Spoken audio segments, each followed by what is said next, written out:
माता कालिका का जो यह स्थान है, यह स्थान अनादि काल से है। यहाँ वशिष्ठ जी भी पूजा किए हैं, वाम मार्ग से भी दक्षिण मार्ग से। यहाँ दोनों तीनों प्रकार की पूजा होती है, वाम दक्षिण दिव्य।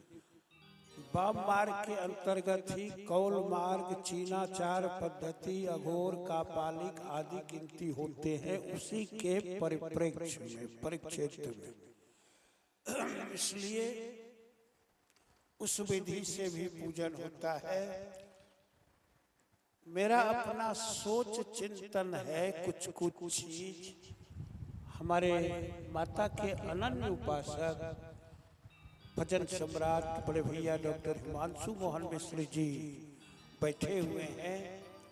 इनकी उपास्या भी मूल भी भगवती ही है, लेकिन ये माँ के ध्यान के साथ भजन का आनंद आपने लिया।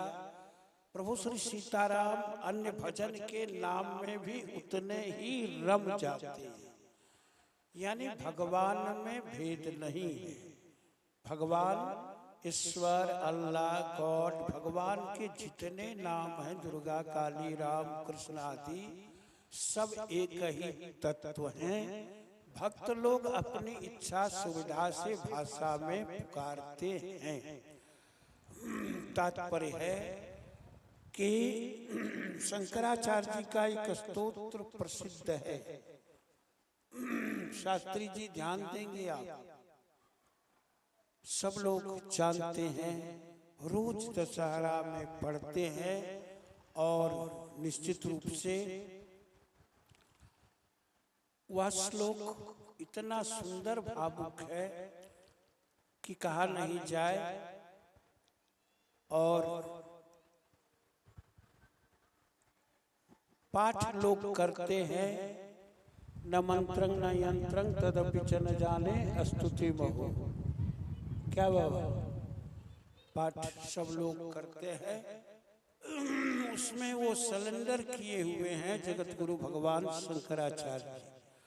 जब भारती को भी शास्त्रार्थ में पराजित कर देते हैं, तब भगवती स्वयं आकर के शास्त्रार्थ की है। और भगवती 10 महाविद्या में प्रथमा महाकाली, वो वाग स्वरूपा है। बहुत सारी चीजें वाक सिद्धियादि के द्वारा होती है। तो चलिए, प्रश्न किया और इनकी छाती पर बैठ गए। उसमें ऐसा प्रश्न किया कि फिर ये निरुत्तर हो गए। उनको समझते देर नहीं लगी कि ये माँ है और माता कालिका है। दो चीजें इन्होंने बड़ी विलक्षण लिखी है, और भी चीजें दिव्य हैं, विलक्षण हैं। पहला तो स्तोत्र, इसे जो जितना जिस भाव से, गहराई से, स्थिरता से गाते हैं उतना फल मिलता है। नो मंत्रम नो यंत्रम तदपि च न जाने स्तुति महो। और पंक्ति नहीं कहेंगे। दूसरी,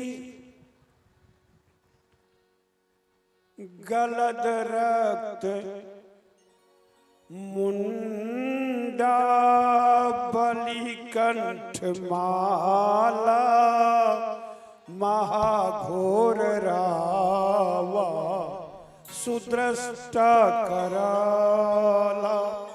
8 श्लोक हैं, वो भी नहीं गाएंगे। माता की स्तुति इन्होंने की है। क्षमा याचना के अंतर्गत एक पंक्ति बड़ा दिव्य है। श्यामे त्वमेव यदि मय्यनाथे धत्से कृपा मुचितमं। श्यामा शब्द माँ काली का प्रतीक है। वैसे दुर्गे आदि और शब्द की भी चर्चा है, और निश्चित रूप से माता की स्तुति की और समझ लिया कि माँ ही हैं। अंत में स्तुति के अनेक भाव है। फिर माँ ने आशीर्वाद दिया कि सनातन धर्म के संरक्षण प्रचार में लगे रहना है। फिर इसके बाद उन्होंने माँ की उपासना, तारा की उपासना की है मैसी में, और वशिष्ठ जी के द्वारा वो भी स्थापित है, वशिष्ठा राधिता तारा तत्र तारा शिलामयी। तो चलिए, चूंकि कुछ हमारे मनीषी अनुसंधायक मंच पर है, इसलिए इत्यादि उपासना हुई। और भी अनेक प्राचीन संत महात्मा ऋषि मुनि बड़े बड़े साधक आए। यह स्थान अविजित है। इस स्थान का नाम है महाश्मशानी उग्र कालिका। कालिका के कहीं 8 रूप, कहीं 11 रूप वर्णित हैं। एक प्रसिद्ध पुस्तक है, ग्रंथ प्रामाणिक रूप से संपूर्णानंद विश्वविद्यालय की योग तंत्र विमर्शनी, जिसमें 12 प्रमुख रूप नाम माने गए हैं काली के। वाम काली, दक्षिण काली, भद्र काली, अकाम कला काली, श्मशान काली, गुही काली आदि आदि सब काली के पैर के नीचे शिव, श्मशान काली के पैर के नीचे शिव नहीं, शिव नहीं। इसलिए उग्र कालिका कही जाती कि जब संहार के लिए निकलती है कालिका संसार का, तो शिव वहां नहीं थे। वह जो स्वरूप है विराट स्वरूप, खड़ग, फिर पात्र, पान पात्र, सुधा पात्र, बराभय मुद्रा, वही स्वरूप श्मशान कालिका है, जहाँ चरण में शीघ्र नहीं है। और उस उग्रता के सामने जो भी असुर आते गए वो सब समाप्त माता करती गई। संसार को न समाप्त मां कर दे, इसीलिए सभी देवताओं ने भगवान शिव से प्रार्थना करके उनके पास भेजा। और फिर वो पहुंच जाते हैं तो उनसे टकराते नहीं, लड़ते नहीं। वह कालिका भी पार्वती स्वरूपा है, उनकी ही अवतार हैं। और इसलिए तात्पर्य है कि हमारे सनातन संस्कृति की ये सीख है कि जब पत्नी सहधर्मिणी क्रोध में आए तो स्वामी को शांत हो जाना चाहिए, और स्वामी जब क्रोध में आए तो सहधर्मिणी को शांत हो जाना चाहिए। भगवान शिव ने शांत किया उस रूप को, लड़ करके नहीं, बकवास करके नहीं, बहस करके नहीं, पैर के सामने लौट गए। भगवान ने विनम्रता दर्शित की है और लौट गए। तो माता का चरण जब पड़ा, सामने देखने वाली माँ चरण पड़ा तो देखते हैं कि ये भगवान शिव है। क्रोध शांत हुआ, शमन हुआ, और फिर वो माता भिन्न भिन्न रूपों में पूजी गई। जहाँ बायां पैर है वो वाम काली, दक्षिण पैर दक्षिण काली, दोनों पैर भद्र काली। ये अलग साधनात्मक विषय है। तात्पर्य है कि वही माता है, अविजित स्थान है अनादिकाल से। धीरे धीरे माता के पड़ोसी कौन सब हैं कि पंचायत तो अपना ये जहांगीरपुर वैसी बड़ी वैसी है, और माता के पड़ोसी गांव में पंचायत में साधुपुर है, मधुसूदनपुर वैसी है, चौलिया है, सौकचा है, नगरा है, नपटुलिया है, नवादा है, आदि होते होते नोगचिया, उस पार बलिया, भवानीपुर, ये सब माता के आसपास के यानी बिल्कुल छाया के अंदर के स्थान हैं।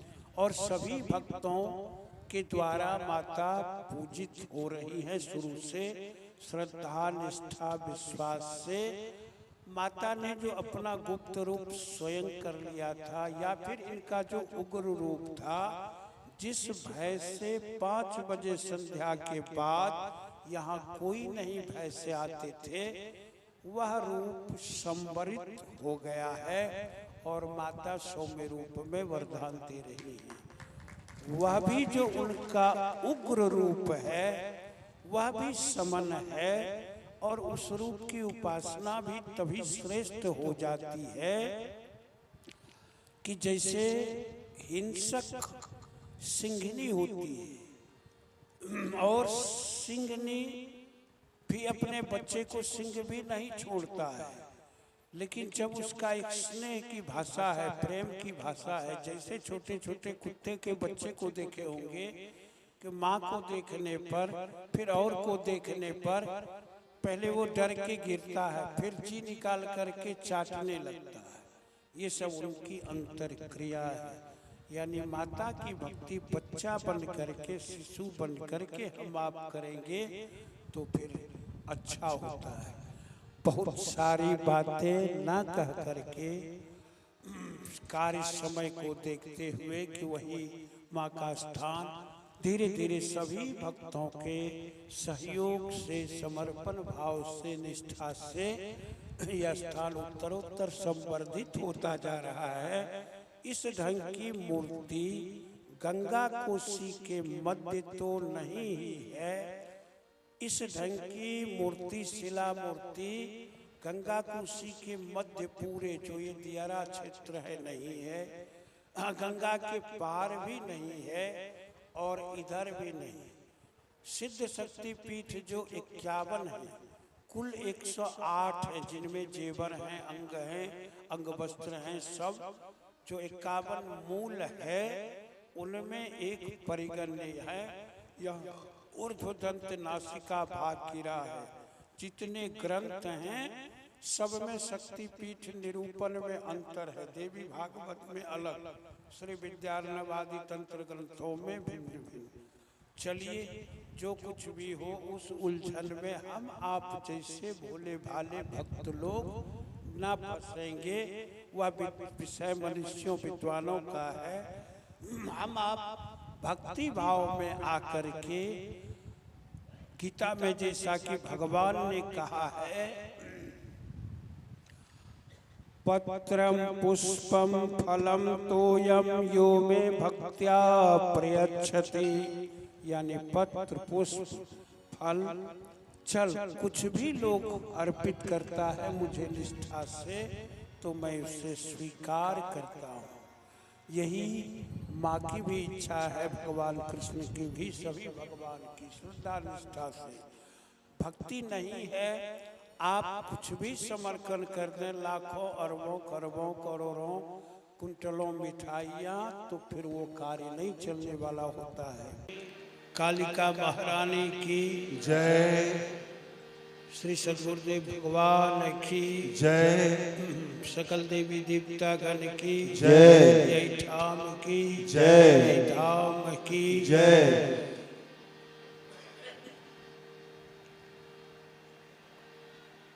मिला जुला करके एकाएक आयोजित यह कार्यक्रम माँ के दरबार में गुरु प्रभु की जो प्रेरणा होती गई, उस प्रेरणा के अनुसार कार्य संपादित होता गया। और खुशी यह होती है कि कहीं भी सत्संग का कार्यक्रम आयोजित होता है, हमारे मंच पर जो उपस्थित विद्वान है, मनीषी हैं, आचार्य हैं, ये सभी लोग, सभी महानुभाव हमारे इस महत् कार्य में सत्य सनातन धर्म की रक्षा का, उसके संवर्धन का जो कार्य चल रहा है, उसमें सभी परम सहयोग अर्पित करते हैं। साथ ही साथ हम देख रहे हैं कि हमारे श्रोता बंधु लोग भी, बहुत लोग सोच रहे होंगे कि इनका प्रवचन तो 9 बजे से शुरू ही होता है। हो सकता है जाने के बाद भी कुछ लोग पहुंचे। सबको लगा कि भाई बहुत सारे लोग आशीर्वाद लेकर के चले तो नहीं जाएंगे, लेकिन सब प्रणाम करके फिर बैठते रहे।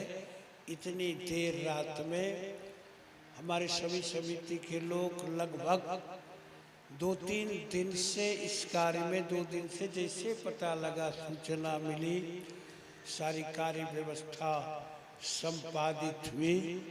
इस बार संजोग ये मिला कि अक्षय तृतीया का कार्यक्रम कहीं न कहीं होता रहता है, आश्रम हो अन्य जगह हो। आज की महान तिथि, आज का संजोग यही लगा माता की कृपा से। जिन्होंने थोड़ा भी सत्संग सुना उसका पुण्य और फल अक्षय रहेगा, जिसने बहुत सुना उनका भी पुण्य, उनका भी फल अक्षय रहेगा और उससे पाप ताप कष्ट दुख कटता जाता है। हमारे सभी विद्वानों ने अपनी ओर से अपने विचार भाव रखे, अच्छे अच्छे विचार, सब चीज। मुझे खुशी होती है, कभी कभी दुख भी होता है कि हमारे उद्घोषक जी हमको बना देते हैं रामचंद्राचार्य, आगमानंद, क्या सब, लेकिन इस जन्मभूमि के लिए हम रामू जी हैं, रामू बाबा मानते हैं भैया, और जगह के लिए जो बात होती, इसलिए मैंने कहा था कि सबकी भी कोई आवश्यकता नहीं है। जिस रूप में सत्संग हो अच्छा, तो सब लोगों ने ये मेहनत कर चुका था, इसलिए अंत में आरती के लिए बैठना पड़ा। प्रबल प्रेम के पाले पढ़कर प्रभु को नियम बदलते देखा, नियम बदल करके बैठ गए और सचमुच माता के सेवा में यह दास भी, सेवक भी बहुत दिनों से रहा और रहा नहीं, अभी भी हैं। माँ की जो सेवा बन पड़ती है, हम सभी टीम के साथ, सभी क्षेत्र के भक्त के साथ हर हमेशा तैयार थे, तैयार हैं और तैयार रहेंगे। सचमुच देव कार्य, धर्म कार्य, भगवान का कार्य एक व्यक्ति से नहीं होता, सबको मिलजुल करके करना चाहिए। चलिए, आज के कार्यक्रम में जो कुछ बातें चर्चा कहनी थी विशेष रूप से, वो सार चर्चा हमने अपने पूर्व के क्रम में रख दी है, कह दी है। सब लोग अपनी निष्ठा माँ के प्रति रखें, इनका दर्शन करें, पूजन करें, सब कार्य संपादित करें और साथ ही साथ निश्चित रूप से यह लाभ मिलेगा। जैसा कि मैंने कहा कि अमूल्य जगह धरोहर है। इस पूरे क्षेत्र में पर्वत कहीं नहीं, मध्य में गंगा के मध्य, और जो पाषाण है माँ का स्वरूप, उसमें माँ का सिर से पैर तक है। और इस ढंग का पुरातात्विक लोग रिसर्च करेंगे तो पाषाण इस जगह कहीं नहीं। सहरसा केवल माँ तारा का स्थान जो मैसी में है, इसी पाषाणी रूप में है।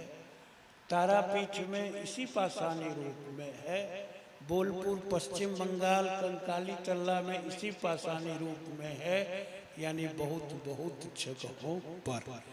चलिए, हम सबके लिए माँ से, सबके कल्याण के लिए, सबके अच्छाई के लिए, सबका कष्ट दूर होने के लिए माँ से प्रार्थना करते रहे हैं और निश्चित रूप से ये कार्य सबके लिए करते रहेंगे।